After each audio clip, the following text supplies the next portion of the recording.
setidaknya ada 6 persoalan. Ya kan yang tadi disebutkan. Lalu sekarang apa yang tidak boleh dilakukan oleh orang-orang yang sedang berhadas besar? Apa artinya? Haram hukumnya. Jangan kamu lakukan. Kalau kamu sedang haid, kamu sedang nifas, kamu sedang janabah atau sedang junub, kamu sedang dalam keadaan tidak suci yang disebutkan 6 tadi, maka diharamkan melakukan perbuatan-perbuatan ibadah menurut para ulama. Setidaknya wa yahrumu alal junubi sittatu asya. Jadi nih, ada hal yang diharamkan bagi orang yang sedang berhadas besar. Hadas besar itu pertama tadi apa Bu? Penyebabnya junub ya.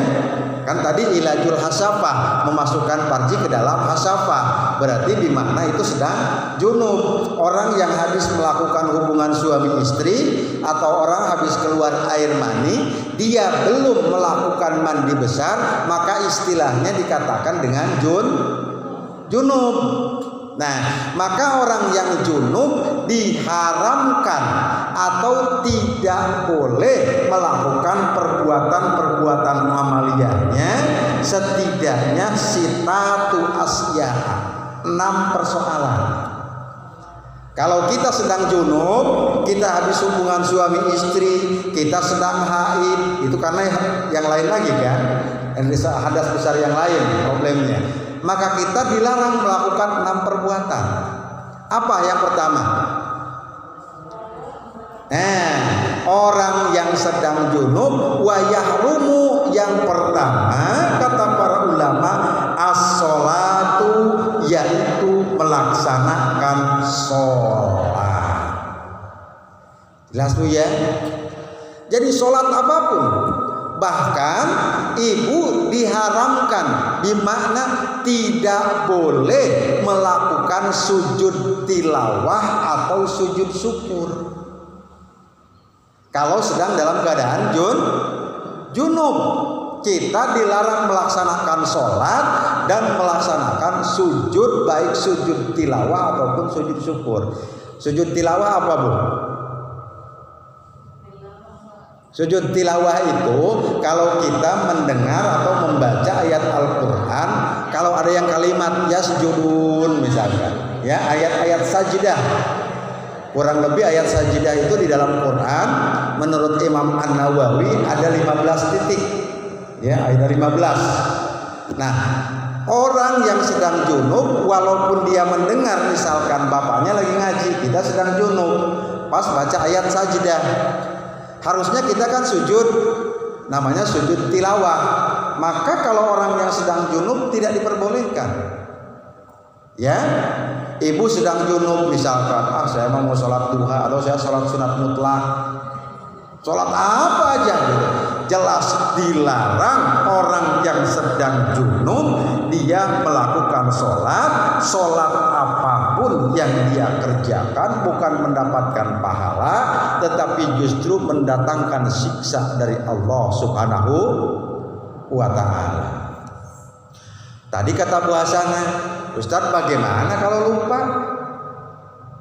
Ada yang pernah lupa nggak? Jujur lah tuh. Nggak ada? Iyalah udah di sini mah nggak ada lah gitu. Ya. Padahal meningati waktu pernah, kita kan pernah.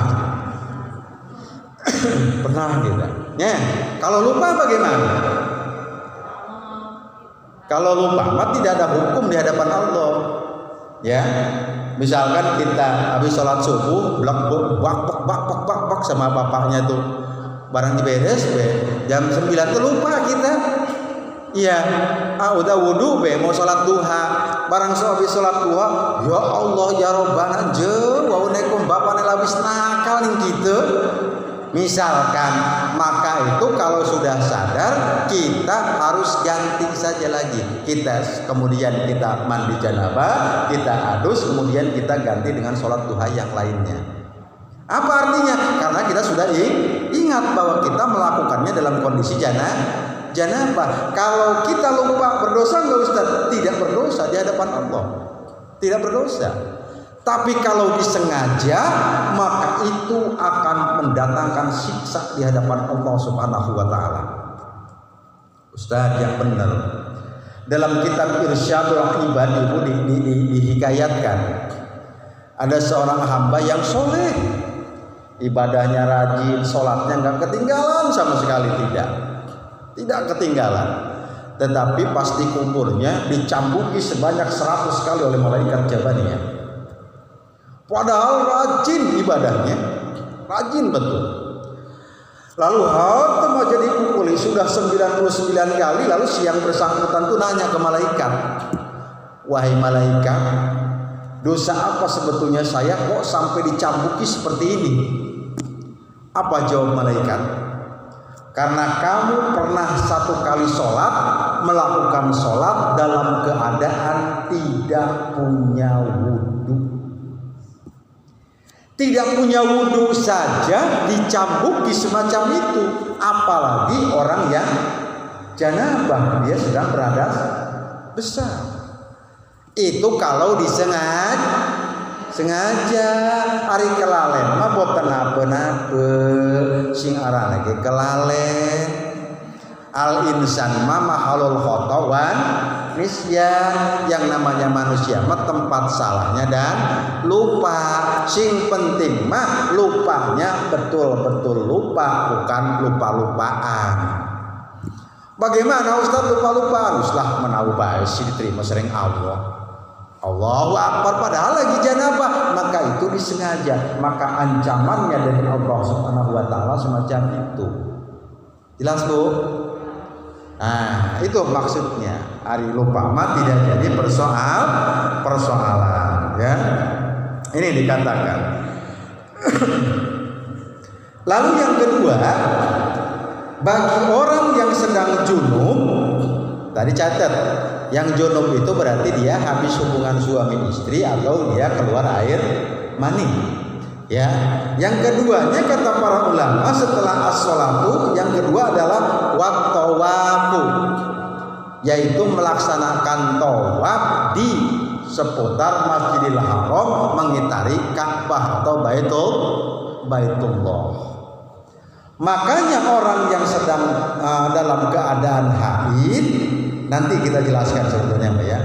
Dia kalau dia sedang dalam keadaan haid, disyariatkan oleh para ulama, misalkan ada pengajian di masjid, lebih baik kalau orang yang sedang haid mah di luar diamnya, yang bukan termasuk masjid.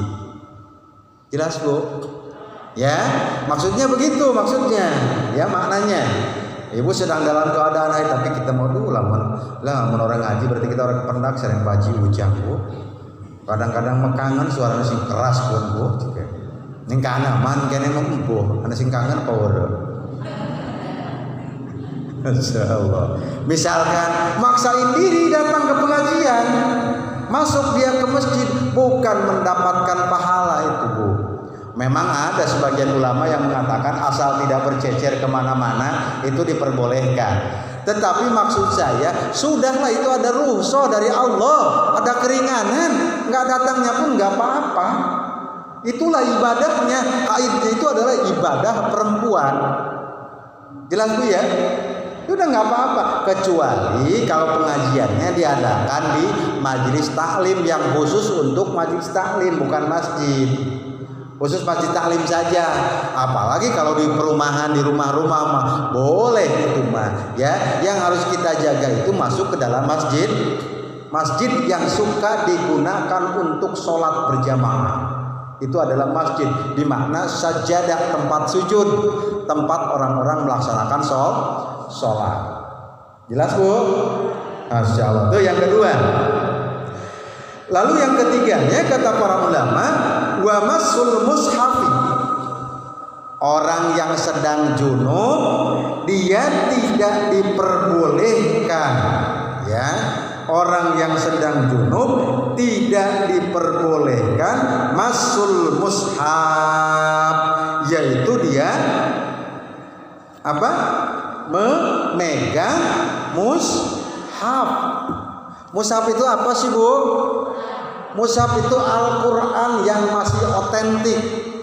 Otentik itu apa Pak Jujang? Otentik itu mushaf Al-Quran yang masih murni, belum ada terjemah atau tafsirnya.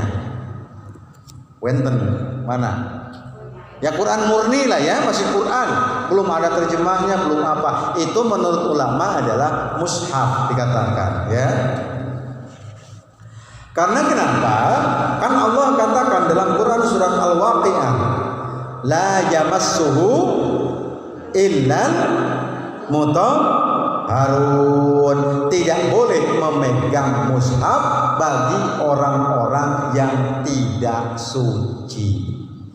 Apalagi dia dalam keadaan janabah, berarti dia sedang berhadas besar. Maka dilarang hukumnya, haram hukumnya dia memegang mushaf Al-Quranul Karim. Ini menyentuh ya, menyentuh mushaf itu, masuk itu cuma megang saja, megang begini menyentuh, itu dilarang menurut aturan agama dalam syariat. Ustadz premen yang kagol jadi nikah anak wah, Qurannya ada di bawah, sementara saya sedang junub, ada Quran kalau nggak dirawatin, maka kata para ulama tidak ada itu tidak boleh sama sekali. Ya, ada ulama yang mengatakan seperti itu. Ini dikatakan dalam sebuah hadis itu. An Abdillah bin Abi Bakrin rahimahullahu taala anna fil kitabi alladzi katabahu Rasulullah sallallahu alaihi wasallam li Amr bin Hazmin alla yamassal Qur'ana illa tahirun. Tidak boleh memegang Al-Quran orang-orang yang sedang dalam keadaan tidak suci, termasuk yang terutama diantaranya adalah orang yang sedang berhadas besar, yaitu salah satunya adalah sedang janabah atau sedang junub. Ya, maknanya. Ada yang ditanya, silakan.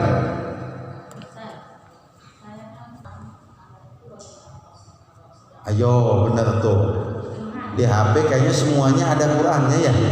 Yang punya HP ya. Ayo, gimana itu hukumnya? Kadang-kadang hati-hati. Kalau HP aplikasinya sedang kita buka, ngebuka Quran, maka itu hukumnya sama dengan Quran yang sifatnya mushaf. Kalau aplikasinya sedang dibuka, ya artinya Qurannya sedang dibuka oleh kita, aplikasinya. Apa artinya?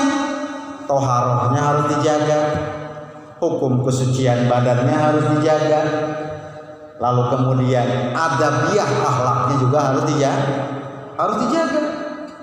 Ya, tetapi kalau sudah di-close programnya, ditutup aplikasinya, itu bukan Quran lagi. Boleh kita pegang, boleh kita apakan. Tadi wa masul mushaf, menyentuh mushaf, ya diharamkan orang junub itu. Lalu apa? Wa hamluhu, dan membawanya. Oh, tadi saya katakan ada Quran ngegeletak di situ. Kita di sini, kita sedang junub. Wa hamluhu, enak aja diambil oleh kita, dipegang, simpan di tempatnya. Tidak diperbolehkan. Tetapi memang ada ulama yang mengatakan daripada itu Al-Quran madaratnya lebih banyak kalau tidak kita angkat, boleh kita angkat dengan syarat harus memakai lelemek. Naon deui eta lelemek teh? Apa ya bahasanya lelemek itu apa? Hah? Taplak gitu ya? Bukan taplak juga ya. Ya taruhlah penghalang lah ya. Ada pemisah ya, ambil apa ke sama kita begitu ya. Itu dalam rangka memuliakan Al-Quranul Karim. Masya Allah. Lalu kemudian yang berikutnya walub supil masjid, ya, yaitu berdiam diri di masjid. Ya, berdiam diri di masjid, bisa dikatakan i'tikaf, bisa dikatakan dia diam saja di masjid mengikuti pengajian. Tadi saya katakan, maka tidak diperbolehkan, lebih baik hindarkan oleh kita kalau dalam keadaan junub. Ya, situ dikatakan walubsu fil masjid wa qiraatul Qur'an, bahkan membaca Al-Qur'an. Tetapi karena ada keringanan menurut para ulama, kalau tidak memegang dalam rangka kita menguatkan hafalan kita, asal tidak megang tidak apa-apa, kita berzikir di dalamnya. Sedang junub kita, ada kalau junub mah cepat bewang. Apa maknanya? Ini itu ta'ajjalu, bersegera kita untuk melakukan toharohnya. Itu bermakna kalau janabah itu jangan ditunda-tunda. Itu maksudnya kan, agar kita terhindar dari perbuatan-perbuatan yang diharamkan oleh aturan agamanya Allah Subhanahu wa ta'ala. Mudah-mudahan kita dihindarkan oleh Allah. Amin ya Allah ya Rabbal alamin.